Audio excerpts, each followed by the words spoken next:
Sonos is best known for its standalone connected speakers, and I'm a big fan. They're easy to use, they sound great, and multi-room audio is one of those things that, when you've lived with it, you don't want to go back. That's not all Sonos does, however. Its built-in speaker range, Sonos Architectural, is gaining traction in a space that's still pretty unfamiliar to mainstream users. Professional installation isn't new in the AV scene, but there are still preconceptions about just how attainable it is. I think most people assume it's reserved for multi-million-dollar mansions with similarly lavish budgets. When I set out to give a home theatre system a Sonos Architectural upgrade, however, I bumped into some surprises. In my case, the task was replacing a pair of Sonos One speakers that I'd been using as rear channels in a surround sound setup. They sounded fine, but they didn't exactly blend into the decor, and while Sonos has wall mounts, that would have arguably made them more obvious still. Plus, I'd still have had to figure out how to hide the power cables. The core of a Sonos Architectural system is the Sonos Amp. Launched in 2019, it's a fairly nondescript black box. On the front, it has touch-sensitive controls, just like a Play One to control volume and media, but honestly, I think most people are going to tuck it in a closet or an AV rack and never touch it again. Inside, there's an amplifier with 125 watts per channel, and you can run multiple sets of speakers off the banana plugs on the back. It'll work with the Sonos Sub or any other subwoofer, and there's HDMI for using it with your TV. Of course, you also get AirPlay 2 streaming and support for all the same music services any other Sonos speaker supports. For the speakers, Sonos partnered with specialist Sonance.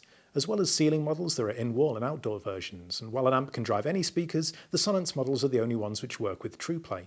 Sonos' auto-tuning system can take into account weirdly shaped rooms or reflective surfaces, and in my case that meant a low ceiling and the fact that one wall actually opens out into a corridor.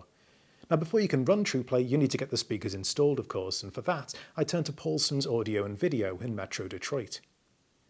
Now sure, I could have gone the DIY route. I even have a drill and a screwdriver and everything.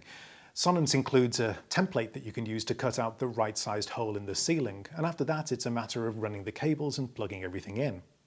Here's the thing though, you never quite know what's going to be on the other side of that drywall until you've cut the hole, and in my case that turned out to be boxed steel supports, structural for the cantilevered room upstairs.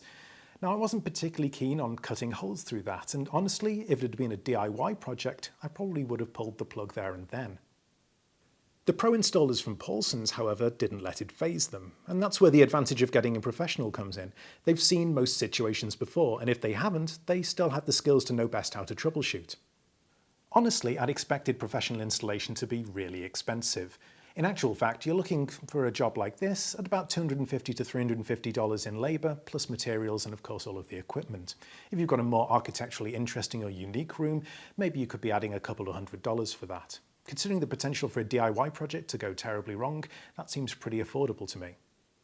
Paired with a Sonos Arc soundbar, a Sonos Sub and a source capable of Dolby Atmos, and you have a seriously impressive surround sound system that doesn't fill the room with ugly speakers. The Sonance speakers and amp perform much better than the old Sonos ones I was using before, and balance a lot better with what Arc is capable of pumping out. Of course, while installation may be surprisingly affordable, you do pay a premium for Sonos simplicity. For Arc, amp, speakers and Sub, you're looking at almost $2,800 on hardware alone.